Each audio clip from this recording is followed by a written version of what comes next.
Praise the Lord. കർത്താവിൻ്റെ ധന്യതിരുനാമം ഇന്ന് ഈ പ്രഭാതത്തിൽ മഹിമപ്പെടുമാറാകട്ടെ.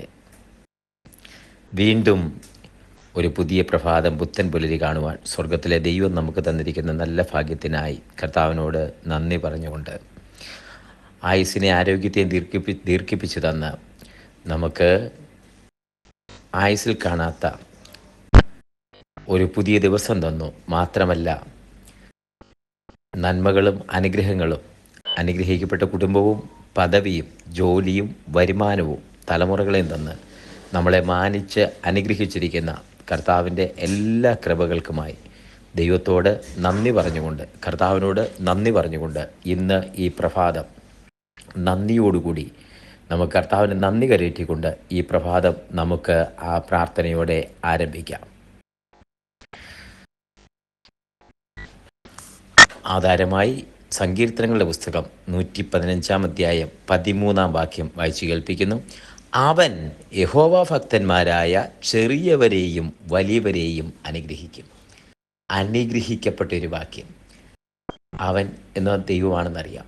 ദൈവം യഹോവ ഭക്തന്മാരായ ചെറിയവരെയും വലിയവരെയും അനുഗ്രഹിക്കും. അനുഗ്രഹിക്കപ്പെട്ട വാക്യത്തിന് തന്നെ നന്ദി പറഞ്ഞുകൊണ്ട് നമുക്ക് ആരംഭിക്കാം. ഇത് പറയുമ്പോൾ ദൈവമായ കർത്താവിൻ്റെ അനുഗ്രഹം വരുന്നുണ്ട് അല്ലേ? അനുഗ്രഹം ദൈവം അനുഗ്രഹിക്കും. അനുഗ്രഹിക്കുന്ന ആരെയാ? യഹോവ ഭക്തന്മാരെ. യഹോവ ഭക്തൻ എന്ന വാക്കിൻ്റെ അർത്ഥം fear those who are fear God, ദൈവത്തെ ഭയപ്പെടുന്നവർ. ഈ ദൈവത്തെ ഭയപ്പെടുന്നത് എന്ന് പറയുമ്പോൾ അതിനകത്തൊരർത്ഥമുണ്ട്. ഇയ്യോബിനോട് ഭാര്യ പറയുന്നൊരു വാക്കുണ്ട്, നീ ദൈവത്തോടുള്ള ഭക്തി മുറുകെ പിടിക്കാതെ എന്ന് പറയുന്നുണ്ട്. മരിച്ചു കളക എന്ന് പറയുമ്പോൾ, ദൈവത്തെ തെറ്റിച്ചു കളഞ്ഞ് മരിച്ചു കളക എന്ന് പറയുമ്പോൾ ആ ഭക്തി. ഇയ്യോബിൻ്റെ പുസ്തകം ആരംഭിക്കും പറയുന്നത്, യൂസ്തേസ് ഇയ്യോബ് എന്ന പേരുള്ള മനുഷ്യനുണ്ടായിരുന്നു, നിഷ്കളങ്കനും നേരിലുള്ളവനും ദൈവഭക്തനുമായിരുന്നു. ദൈവഭക്തൻ എന്ന് പറഞ്ഞാൽ ആ ദൈവത്തിൻ്റെ വഴിയിൽ മാത്രം നടക്കുന്നവനെയാണ് ദൈവഭക്തൻ എന്ന് പറയുക. ദൈവിക വഴിയിൽ മാത്രം നടക്കുന്നവനെയാണ് ദൈവഭക്തൻ എന്ന് പറയുക. ഒന്നുകൂടി ആവർത്തിച്ച് പറഞ്ഞാൽ, ദൈവത്തിൻ്റെ വഴിയിൽ, ദൈവത്തിൻ്റെ പ്ലാനിനകത്ത്, ദൈവത്തിൻ്റെ പദ്ധതിക്കകത്ത് നടക്കുന്നവനെ ദൈവഭക്തൻ എന്ന് പറയാം. ഇപ്പോൾ ഒരു പിതാവ് ആഗ്രഹിക്കും, പറയും. ഞാനിക്ക് ഈ സന്ദേശം പറയുമ്പോൾ തന്നെ പിതാക്കന്മാരോ മാതാക്കന്മാരോ നിങ്ങളിങ്ങനെ ആഗ്രഹിച്ചേ, എൻ്റെ കുഞ്ഞിങ്ങനെ ആയാൽ കൊള്ളാം, അവൻ ഇത്ര മാർക്ക് കിട്ടിയാൽ കൊള്ളാം, അവൻ ഇന്ന വഴികളിൽ കൂടെ നടന്നാൽ കൊള്ളാം, ഞാൻ പറയാതെ തന്നെ അവൻ രാവിലെ എഴുന്നേറ്റ് പ്രാർത്ഥനയ്ക്ക് ഇരുന്നാൽ കൊള്ളാം, ഞാൻ പറയാതെ തന്നെ അവൻ എഴുന്നേറ്റ് ഇന്ന് പഠിച്ചാൽ കൊള്ളാം, ഞാൻ പറയാതെ തന്നെ അവൻ ആഹാരം കഴിച്ചിരുന്നെങ്കിൽ കൊള്ളായിരുന്നു. ഇങ്ങനെ തോന്നിയിട്ടുണ്ടോ? അതിൻ്റെ പേര് മനസ്സിലെ ആഗ്രഹങ്ങൾ അറിഞ്ഞ് പ്രവർത്തിക്കുക എന്നാണ്. ചില കുഞ്ഞുങ്ങൾ അങ്ങനെ ആയിരിക്കും. ഒരമ്മയ്ക്ക് 4 മക്കളുണ്ടെങ്കിൽ അല്ലെങ്കിൽ 3 മക്കളുണ്ടെങ്കിൽ ഒരു കുഞ്ഞ് ചിലപ്പോൾ അമ്മയുടെ ആഗ്രഹം അനുസരിച്ച്, അമ്മ പറയണ്ട, അപ്പം പറയണ്ട, ആ വീടിൻ്റെ ആഗ്രഹം അനുസരിച്ച് നോക്കിയും കണ്ടും ചെയ്യുക എന്ന് പറയുന്ന പോലെ നോക്കിയും കണ്ടും ചെയ്യുന്നവനായിരിക്കും. മറ്റുള്ളവർക്ക് അതുപോലെ ഉണ്ടാകത്തില്ല. പക്ഷേ ഇവിടെ അറിയേണ്ടതായ ഒരു കാര്യമുണ്ട്. അപ്പൻ്റെ അമ്മയുടെ ഇഷ്ടം ചെയ്യുന്നവൻ, മനസ്സിലെ ആഗ്രഹം അനുസരിച്ച് പ്രവർത്തിക്കുന്നവൻ. അമ്മ വിചാരിക്കുക എൻ്റെ കുഞ്ഞിന് ഇത്രയും കഴിവൊക്കെ ഇങ്ങനെയൊക്കെ ചെയ്യും, അവന് പുറത്തിറങ്ങും. പക്ഷെ ഒന്ന് ചിന്തിച്ചു നോക്കിയേ, ഇപ്പം നമ്മുടെ സ്വാഭാവികമായിട്ട് പറഞ്ഞാൽ അപ്പനും അമ്മയ്ക്കും ആഗ്രഹം കാണാം, വെളിയിലിറങ്ങി കളിക്കേണ്ടത്, കളിക്കാൻ ഇഷ്ടമായിരിക്കും.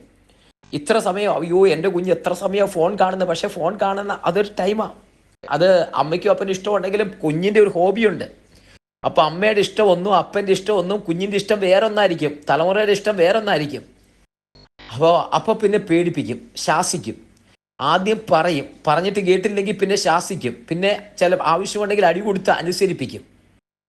ഈ നിങ്ങൾ ചിന്തിച്ച്, അടി കൊടുത്ത് അനുസരിപ്പിക്കാതെ അപ്പം പറയുന്നത് പോലെ കേൾക്കുന്ന ഒരു കുഞ്ഞുണ്ടോന്ന്, ഒരു മകനുണ്ടോന്ന് ഒന്ന് ആലോചിച്ച് നോക്കി. ആ മകനെക്കുറിച്ച് അപ്പൻ എന്തോ ഒരു അഭിമാനമായിരിക്കും. ആ മകനെ എവിടെയെങ്കിലും വിടുമ്പോൾ അപ്പനൊരു അഭിമാനമായിരിക്കും. അതാണ് അപ്പൻ്റെ ഹൃദയത്തിലെ ആഗ്രഹമനുസരിച്ച് അപ്പന് വേണ്ടി പ്രവർത്തിക്കുന്ന, അപ്പന് വേണ്ടി വർക്ക് ചെയ്യുന്ന, അപ്പന് വേണ്ടി സ്റ്റെപ്പ് എടുത്ത് വയ്ക്കുന്ന, അപ്പന് വേണ്ടി അപ്പൻ്റെ ആഗ്രഹം നിവർത്തിക്കുന്ന, അതാണ് പറയുക ആ മകനെക്കുറിച്ച് പറയുന്നത്. അതുപോലെയാണ് യഹോഭക്തി എന്ന് പറയുന്നത്. ദൈവം പറയാറില്ല, ദൈവം സംസാരിക്കാറില്ല, പക്ഷെ ദൈവത്തിൻ്റെ ഇഷ്ടമനുസരിച്ച് പ്രവർത്തിക്കുന്ന ഒരുവനാ ദൈവഭക്തൻ. ദൈവിക ഇഷ്ടമനുസരിച്ച് പ്രവർത്തിക്കുന്ന ഒരുവന്റെ പേരാണ് പറയുന്നത് ദൈവഭക്തൻ എന്ന് പറയുന്നത്. അവൻ ദൈവഭക്തനാ.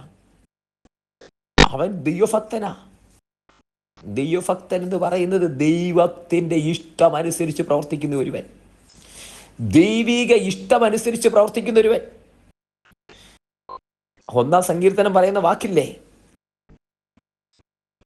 ദുഷ്ടന്മാരുടെ ആലോചന പ്രകാരം നടക്കാതെ, പാപിയുടെ വഴി നിൽക്കാതെ, പരിഹാസികളുടെ ഇരിപ്പിടത്തിൽ ഇരിക്കാതെ.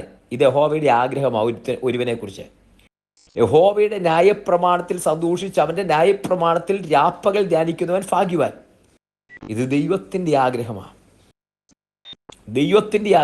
ഇന്ന് ഈ പ്രഭാതത്തിൽ കേൾക്കുമ്പോൾ കുഞ്ഞെ, നിനക്ക് നിന്റെ ആഗ്രഹമുണ്ട്, ദൈവത്തിന് നിന്നെക്കുറിച്ചൊരു ആഗ്രഹമുണ്ട്. ചിലപ്പോൾ നിന്റെ ആഗ്രഹം മാറ്റി വെക്കേണ്ടി വരും ദൈവത്തിന്റെ ആഗ്രഹം നിവർത്തിക്കാൻ. മുമ്പേ പറഞ്ഞതുപോലെ ഒരു കുഞ്ഞ് വീഡിയോ ഗെയിം മാറ്റി വെച്ചാലേ അവൻ്റെ അപ്പൻ്റെ ഇഷ്ടം ചെയ്യാൻ പറ്റത്തുള്ളൂ, അമ്മയുടെ ഇഷ്ടം ചെയ്യാൻ പറ്റത്തുള്ളൂ. നമ്മുടേതായ സെൽഫിഷ് ആയിട്ടുള്ള ആഗ്രഹം, നമ്മുടേതായ സ്വന്തം ഇഷ്ടങ്ങൾ മാറ്റി വെക്കുന്ന ഒരുവന് മാത്രമേ ദൈവത്തിന് ഇഷ്ടം ചെയ്യാൻ കഴിയുള്ളൂ. ചിലതിന് വില കൊടുക്കേണ്ടി വരും, ചിലതിന് ദൈവസന്നിധിയിൽ വില കൊടുക്കേണ്ടി വരും, ചിലതിന് ദൈവസന്നിധിയിൽ സമയം സ്പെൻഡ് ചെയ്യേണ്ടി വരും, ചിലതിന് ത്യാഗം അനുഭവിക്കേണ്ടി വരും. ഈ ത്യാഗം അനുഭവിക്കുമ്പോഴും, ഹല്ലേലൂയ, ഈ വില കൊടുക്കുമ്പോഴും നമ്മൾ വ്യക്തമായി അറിയണം, അപ്പൻ്റെ ഇഷ്ടമാ, സ്വർഗത്തിലെ അപ്പൻ്റെ ഇഷ്ടമാ ചെയ്യുന്നത്. നമ്മുടെ കാര്യങ്ങൾ മാറ്റിവെച്ചിട്ട് പ്രാർത്ഥിക്കാനിരിക്കുമ്പോൾ, നമ്മുടെ കാര്യങ്ങൾ മാറ്റിവെച്ച് വചന ധ്യാനത്തിന് സമയം സ്പെൻഡ് ചെയ്യുമ്പോൾ, നമ്മൾ മറ്റെല്ലാം മാറ്റിവെച്ചിട്ട് ദൈവത്തിന്റെ മുഖത്തേക്ക് നോക്കുമ്പോൾ, കുഞ്ഞേ, നീ ഒന്ന് തിരിച്ചറിഞ്ഞേ, അപ്പന്റെ ഇഷ്ടത്തിന് ചെവി കൊടുക്കുന്നവൻ, അപ്പന്റെ ഇഷ്ടത്തിന് ഹൃദയം കൊടുക്കുന്നവൻ ഈ പ്രഭാതത്തിൽ അപ്പന്റെ ഇഷ്ടത്തിന് ഹൃദയം കൊടുക്കുന്നവനായി മാറട്ടെ. അപ്പൻ അവനെ നോക്കിയിട്ട് പറയും, എൻ്റെ ഭക്തനാ, എൻ്റെ മകനാ, എൻ്റെ മകളാ, എൻ്റെ വഴിയിൽ നടക്കുന്നവനാ. ദാവീദിനെ നോക്കിയിട്ട് പറഞ്ഞു, എൻ്റെ ഹൃദയപ്രകാരമുള്ള മനുഷ്യൻ, എൻ്റെ ഹൃദയത്തിന്റെ ആഗ്രഹം അനുസരിച്ച് നടക്കുന്ന മനുഷ്യൻ. ഹല്ലേലൂയ. ആ ഭക്തനെ കുറിച്ചാ ഇവിടെ കർത്താവ് പറയുന്നത്. യഹോവ ഭക്തരായി ചെറിയവരെയും വലിയവരെയും അവൻ അനുഗ്രഹിക്കും. കുഞ്ഞെ, നീ ദൈവത്തിന്റെ വഴിയിലാണോ, ദൈവത്തിന്റെ ആഗ്രഹത്തിനനുസരിച്ചാണ് നടക്കുന്നത്, നിന്നെ അനുഗ്രഹിക്കുന്ന ദൈവമുണ്ട്. നീ എത്ര ചെറുതാണെങ്കിലും, നിന്നെ ആരും മൈൻഡ് ചെയ്തില്ലെങ്കിലും, നിന്നെ ലോകത്തിലാരും കാണുന്നില്ലെങ്കിലും, നിന്നെ ഈ ലോകത്തിലാരും ശ്രദ്ധിക്കാനില്ലെങ്കിലും, നിന്നെ ശ്രദ്ധിക്കുന്ന സ്വർഗമുണ്ട്. വലിയവനോ ചെറിയവനോ എന്ന് വ്യത്യാസമില്ല, അനുഗ്രഹിക്കുന്ന ദൈവത്തിന്റെ കരങ്ങളിലേക്ക് നമ്മെ സമർപ്പിക്കാം. യഹോവ ഭക്തന്മാരെ ചെറിയവരെയും വലിയവരെയും അനുഗ്രഹിക്കും. ദൈവങ്ങളിലേക്ക് സമർപ്പിക്കാം, പ്രാർത്ഥിക്കാം. സ്വർഗീയ പിതാവേ, ജനത്തെ അനുഗ്രഹിച്ച് പ്രാർത്ഥിക്കുന്നു. ഈ വചനം കേൾക്കുന്ന എല്ലാവരെയും അങ്ങയുടെ നാമത്തിൽ അനുഗ്രഹിച്ച് പ്രാർത്ഥിക്കുന്നു. അസാധാരണ ദൈവ സാന്നിധ്യം കൂടി ദിവസം നടക്കുന്നതിനായി സ്തോത്രം. അങ്ങയുടെ നാമത്തിൽ ജനത്തെ അനുഗ്രഹിക്കും, ദൈവകൃപ കൂടിയിരിക്കും. അനുഗ്രഹിച്ച് പ്രാർത്ഥിക്കുന്നു. സ്വർഗീയ പിതാവേ, ഇവരായിരിക്കുന്നിടത്ത്, പോകുന്നിടത്ത്, വരുന്നിടത്ത് ദൈവ സാന്നിധ്യം കൊണ്ട് മറയുമാറാകട്ടെ. അങ്ങയുടെ നാമത്തിൽ അനുഗ്രഹിക്കുന്നപ്പാ, സ്വർഗം കൂടിയിരിക്കും. തൃക്കരങ്ങളിൽ സമർപ്പിക്കുന്നു. സ്വർഗത്തിന്റെ ഇഷ്ടം കൂടിയിരിക്കുന്നതിനായി സ്തോത്രം. അങ്ങയുടെ നാമത്തിൽ അനുഗ്രഹിക്കുന്നപ്പാ, സ്വർഗീയ കരം കൂടിയിരിക്കുന്നതിനായി നന്ദി പറയുന്നു. തൃക്കരങ്ങളിൽ സമർപ്പിക്കുന്നു. അവിടുന്ന് പ്രാർത്ഥന കേട്ടിരിക്കാൻ സ്തോത്രം. ജനത്തെ അനുഗ്രഹിക്കുന്നു. പ്രാർത്ഥന ഇരിക്കാൻ സ്തോത്രം. യേശുവിൻ നാമത്തിൽ തന്നെ. ആമേൻ, ആമേൻ, ആമേൻ, ആമേൻ. കർത്താവ് എല്ലാവരെയും അനുഗ്രഹിക്കട്ടെ. ദൈവം കൂടിയിരിക്കട്ടെ. Garh bless U. നാളെ നമുക്ക് വീണ്ടും കാണാം. അതുവരെ ദൈവത്തിന്റെ വിശാലമേറിയ ചിറകടിക്കുള്ളിൽ നമ്മളെ മറയ്ക്കുമാറാകട്ടെ. God bless you. Thank you so much.